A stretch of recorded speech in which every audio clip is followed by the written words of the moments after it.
Hey Josh, welcome and thanks for doing this for us. We have a Member Monday series that we're trying to connect people virtually as we learn about each other, even though we're not as active or as together as we are accustomed to being.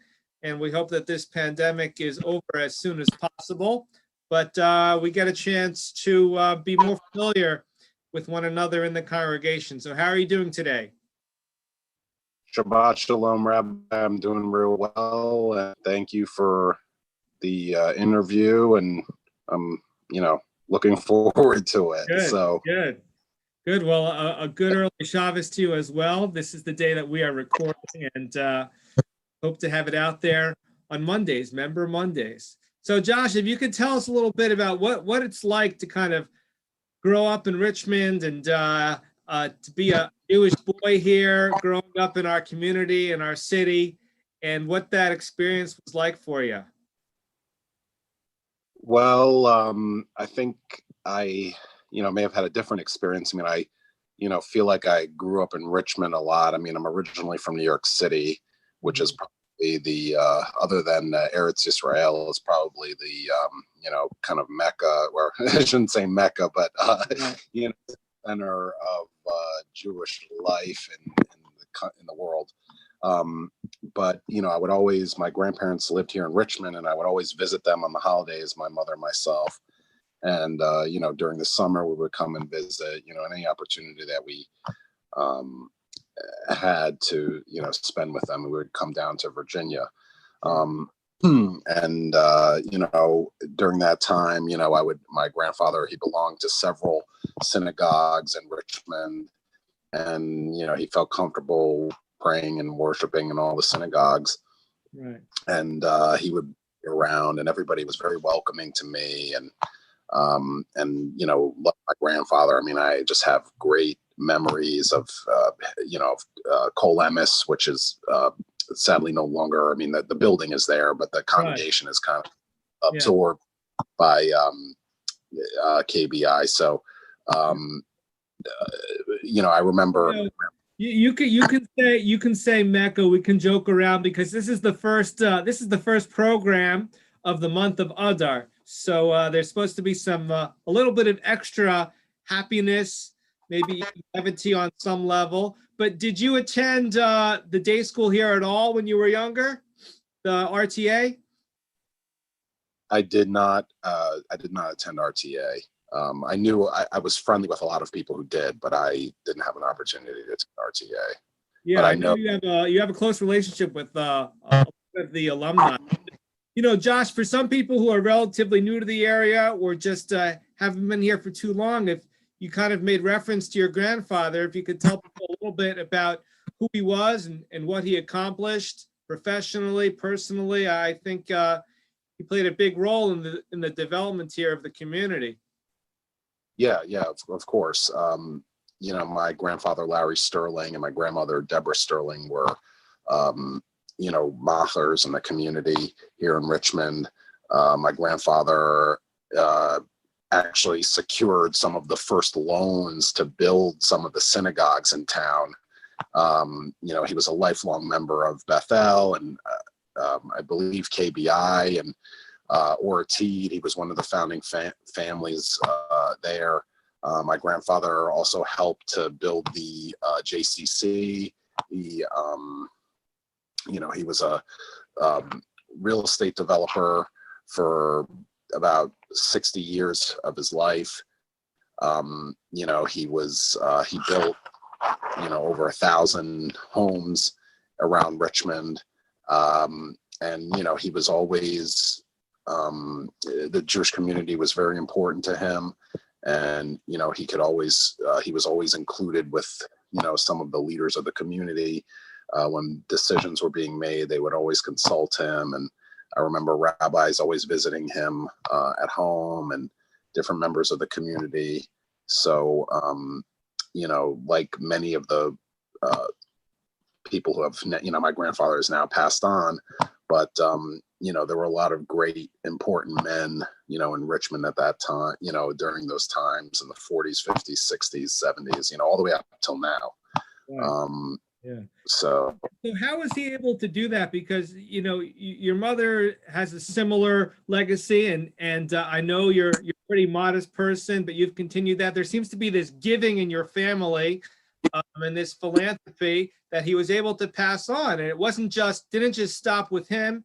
It continued on to subsequent generations as well. So how do you think he was able to accomplish that as part of the philosophy of the family, so to speak? well, yeah, my grandfather, he grew up in what is today he was born in what is today the Ukraine, and he immigrated to this country with his family. I mean, they were escaping religious persecution. And he, always family and community was always very important to him. And he always stressed that in every conversation that I remember with him. He would always talk about the Jewish community. He would always talk about Israel, and the way, my family honors his memory and my grandmother's memory, and the other ancestors have been, supporting the synagogues and the institutions in Richmond. So Jewish learning was very important to him, and Jewish young Jewish people getting an education, and Yiddishkeit, carrying on that legacy, to their families. So, these were all things that, were very important to him. And, as he got older, he, it became even more important to him. And he wanted to, make sure that he had a legacy and that we remembered, where we came from as a family and as Jewish people.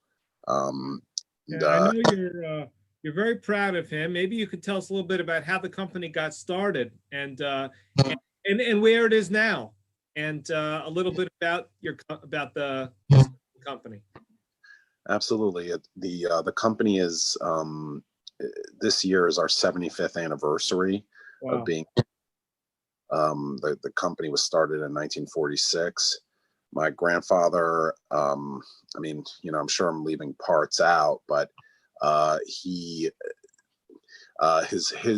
when his family immigrated to this country, they started out, they lived in Baltimore, and they were in the table pad business. And you probably think, well, what's a table pad? I mean, people of a certain age can know. And certainly if you have a large family and you're serving a lot of dishes, there's like a cover that goes over the table so it doesn't get damaged, and then the tablecloth goes onto that. Well, my family had a factory in Baltimore, and that's where he worked for many years. He was in he was in the Army Air Corps during World War II. Had he washed out, had a terrible accident, almost died. And then when he came back from, I guess he was doing some training with other people, training other soldiers, and he traveled around the country for a time. When he came back, my grandmother's family lived here in Richmond, and he decided to come here and try his hand at becoming a realtor, because there were so many GIs coming back from the war. I mean, this is how a lot of Jewish families, there are a lot of Jewish families in town that have kind of started this way. But he came back and became a realtor, sold homes at first, and then started developing his own properties. And he had an amazing career. I think it was about 60, he's at least 60 years career in, 50 plus year career in real estate. He was very proud of that. He, you wouldn't know by looking at him. I mean, he always looked like he was a, important man, but, he was kind of a modest person, and, never really tried to, be, And how is the company? How is it kind of developed, and where is it at right now, in terms of what it's become? Well, fortunately, we're still in business. It was shaky there for a few years because, obviously there was a transition after my grandmother passed away, and then my mother retired and I took over. But, he built several apartments.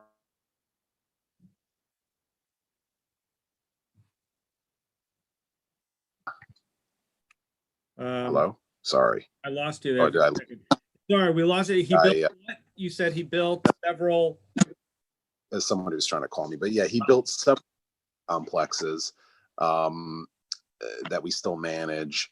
And I wanted to kind of follow in that legacy. I've built several apartment complexes and some single family home in Richmond. Um, Are you there know, any projects that you're most proud of all the different projects that the company has kind of been involved in? um, well, there's some that I did, some that my grandfather did. I mean, my grandfather built the what was the Holiday Inn Coger Center off of Midlothian Turnpike, which is still I think today it's a double tree. But today it's still the tallest building in Chesterfield County. So I forgot to mention that. I mean, my grandfather was also very proud. He built another hotel that we no longer manage in Williamsburg, where actually KBI. Yes, I've heard about that. And Yeah, I yeah, think that was you were rabbi there, um, rabbi. But yeah, and those were very popular. He was very proud of that. Me personally, I renovated. It's called the New East End Theater. It's 22 apartments in a commercial space. It's located in Church Hill. mhm. That's probably my proudest achievement. That was a real labor of love, I guess. You know, what do you? Such an important area.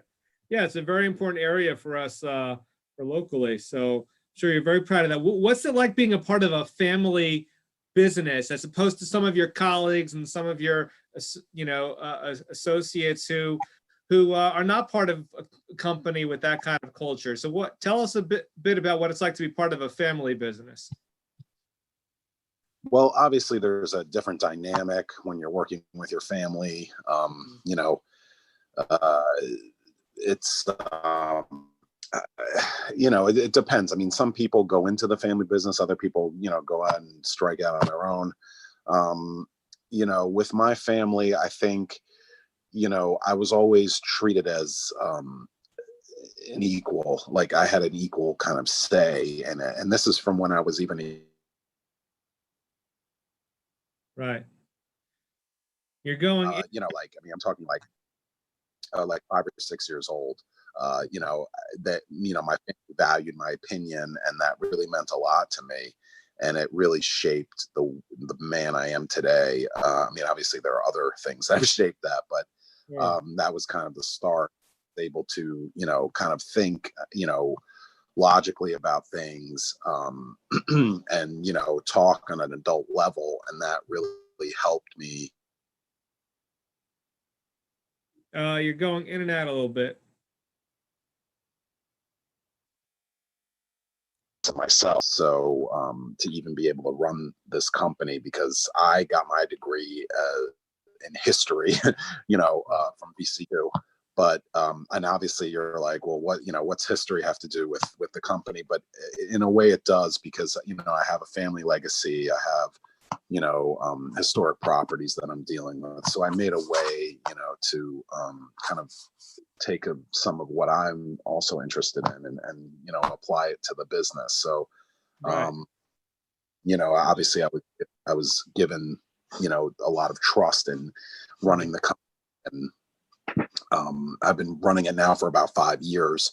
Mhm. So I'm That is very interesting, the way that you describe how kind of having studied history and taking part in a very historic city and the continuous development of that city. That is very interesting. Now, transitioning a little bit, because as you talked about when you were 5 or 6, or the impact that this had on you, I know that you also had a very significant mentor and Rabbi Schulman, who was not a predecessor of mine in Beth Israel, but he was a very significant rabbi here in Richmond for many families.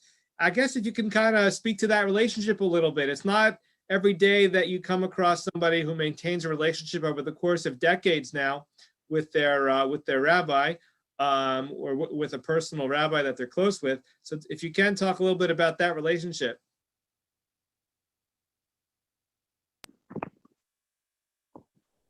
oh, sorry, Rabbi, I You're cutting in and out a little bit. Yeah, can you hear me now? Yes, I hear you now. Rabbi Shulman has been very influential in my life, and I'm a secular Jew. I'm not Hasidic. I'm not Orthodox. Maybe I'm teetering on Orthodoxy, but my relationship with Rabbi Shulman and all the, he really.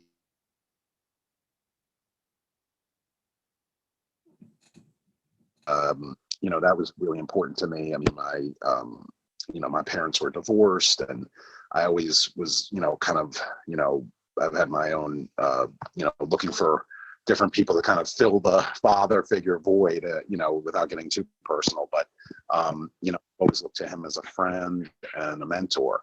So,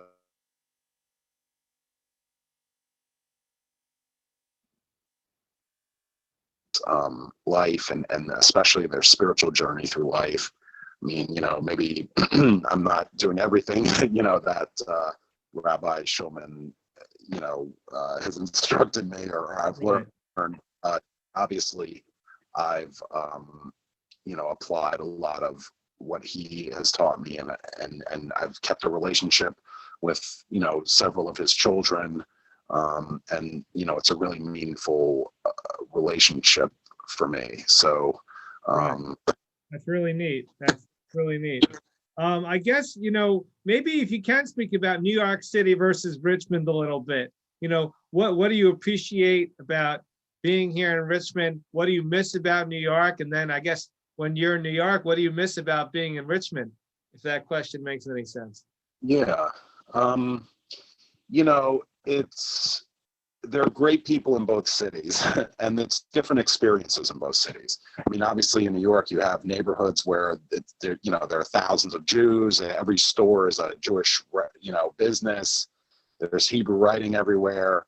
The neighborhood that I grew up in, the Upper West Side, was another kind of Jewish enclave in New York. It's the community in Richmond is a lot smaller, but I think it's sometimes easier to operate in a smaller community. I mean, I think in New York you have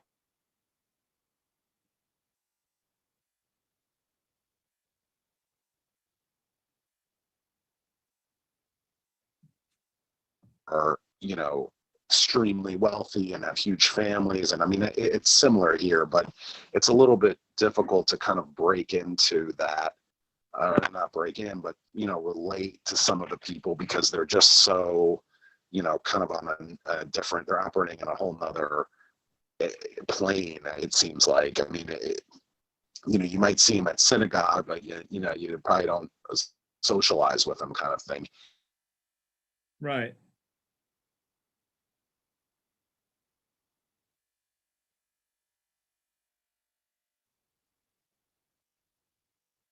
Or, it's a little bit difficult to make connections sometimes. I'm not married, I don't have children.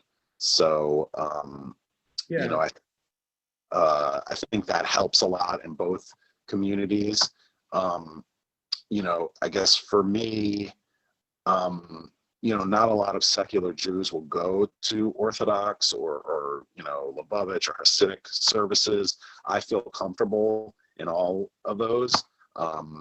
And I've prayed in all of them. And I think it's for some more observant Jews, it's kind of like, well, what is he doing here? Who is this guy? Is he Jewish or whatever? And I, kind of welcome some of that conversation and always, I think people here in Richmond are a little more conservative than New York. The Jews in New York are extremely liberal, which there's nothing wrong with, but, my grandfather, I guess, described it as, being a citizen of the world. Are you Jewish? Are you a citizen of the world? Is what he would ask people, when they were a little bit too left. So, but I've stayed connected to both communities. I, I'm on my own spiritual journey, and I'm still yet to kind of find that that fit. But I'm still on that journey. So Yeah. Well, maybe I'll speak to you about that just for a moment. What's it like being a landlord here in Richmond with tenants? You're Jewish, and just generally the responsibility of being a landlord and knowing that people's roofs over their head are partially your responsibility. And so, what's it like to be a landlord and to live with that responsibility? And what's it like to be a Jewish landlord in a city that where we are a exceptionally significant minority in terms of our small size percentage wise compared to the overall population? yeah, well, I think it's my name is on the company, so it's a little bit harder for me to kind of hide out, or not hide, but I mean, the name is Sterling Management. Everyone knows. I mean, I'm Joshua Bilder, but everyone kind of knows I'm also Mr. Sterling too. So I think I feel a little bit more responsible because my name is on the company, and it's my brand, I guess you'd say.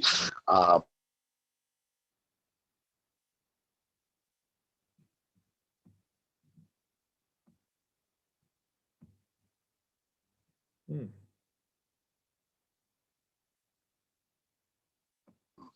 May look a certain way, but yeah, I mean, oh, whoops. No, no, don't worry. Keep going. I'm having some trouble hearing you, so I'm going to try this for a little bit. Yeah, well, no, I would just say that, everyone brings their own kind of ideas to meeting someone, or, like, I don't kind of explain that I'm Jewish. I mean, for one thing, a lot of response that I get is, "Oh, I didn't know you were, Jewish," or "Oh," like it's almost like here, it's like, "Oh, like, how long have you had that problem?" kind of thing. Okay. Like Right. that. Okay. Meaning that I think, a lot of people here are curious about Jews because they're not exposed to it, or Jewish people. But for someone to call me white, or whatever, I mean, honestly, that's I mean, yeah, I am white, but I'm Jewish, and I think that is a little different than being your average WASP. Right. you know People, That makes sense. Well, what would be one real estate tip, since you're in the real estate business? What would be one piece of advice that you would give the average American that maybe they don't realize about real estate, or maybe about investing in real estate, or any of the above, really, having the inside perspective that you have for people who might not know that much about the real estate business? don't do it. Stay out of it. I don't need any competition. No, Right. I would say that you really have to start with the numbers. There's a lot of real estate get rich quick kind of schemes.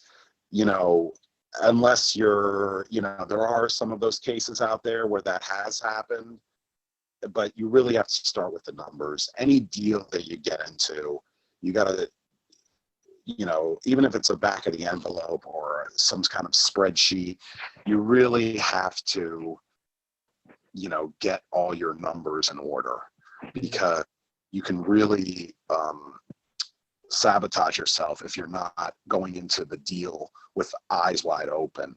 I think television and commercials, they make the real estate industry, and I mean, I've been in this business 20 years already.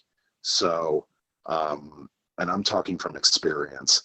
If you don't have your numbers in order, you're not going to be successful. And it's just that much harder. Every deal is hard unless you're, I don't want to say there are some extremely huge corporations in town that, are just churning these projects out and doing, it makes it seem seamless, and or flawless. But if you're an independent investor, a small business, you got to be extra careful. And you're dealing with a lot of money in these projects, and if you don't manage it properly, you can really lose everything. So I would just say, start with the numbers, get as much information as you can about the deal. And then if it looks good, you got to go through with it, because to get out of a deal is equally as hard sometimes. Right. So that's what I would. That sounds like good advice. I guess lastly, before we close out the conversation here, what do you see from your perspective? You know, I don't. It's not a secret. I think it's very nice. You have this vision for the city of Richmond. You've been in the newspaper sharing some of that vision a little bit, but and I think it's all good, and it shows some outside the box thinking. But what do you think is the future of Richmond from your perspective, in terms of, you know, North Carolina, Charlotte, some of these other cities, Raleigh, you know, they have developed in different ways. Richmond's different; it's its own city. But what do you kind of see? What's your hope? What I would say, what's your prediction? But I'd rather go with what's your hope for what can be accomplished and what to expect here in the next decade or two. Well, I think I think where Richmond, the charm of Richmond is that it's affordable for people. So I'm just concerned with all this development that Richmond is going to get too built up and too expensive, and it's going to kind of lose the charm that it has. I mean, that may or may not happen. I think, as far as the downtown, there's a danger of losing a lot of good businesses and good people to some of the counties. I think there's a lot of bureaucratic red tape in downtown. That there has to be a way to cut through that. But I'm positive on Richmond. I have made significant investments here. I mean, I see in the next 10 years, things only getting better here and more, diverse and built up. And, I'm looking forward to it. I don't know. I mean, the next 10 years, I don't know where I'll end up. I mean, the last 10 have been kind of a roller coaster ride, but, I just positivity, and, I see Richmond becoming almost like a suburb of DC. Mm-hmm. Yeah, if they got that high-speed train that they keep talking about. But, Josh, I really appreciate this perspective, because not many people are part of a company that's been around for 75 years here. It's really a special opportunity in many ways. Also to get your perspective on your grandfather's contributions here in the Jewish community. And beyond that, kind of the different roles that have been played in various Jewish organizations. And I know I speak for a lot of people. We love having you here, especially, the ones who are our age, or some of the RTA alumni. We share some of the good friends here in the synagogue. But wish you well, and wish you a hatzlacha rabbah, and thanks for doing this. Yeah, and Rabbi, I just wanted to say that you're really, I mean, this community, you're a treasure to this community. And, having you here is, I mean, you're just such an asset to this community. You, your wife, your family. I mean, we're so here, and very few people will stand up for the Jewish community in the public forum. And you've done that. And, I'm just proud to have you as a friend and a rabbi. Well, thank you. We always enjoy having you, and really appreciate those sentiments, those words. And best wishes, best regards. I hope to see you and everybody watching this in person as soon as possible. So thank you very much.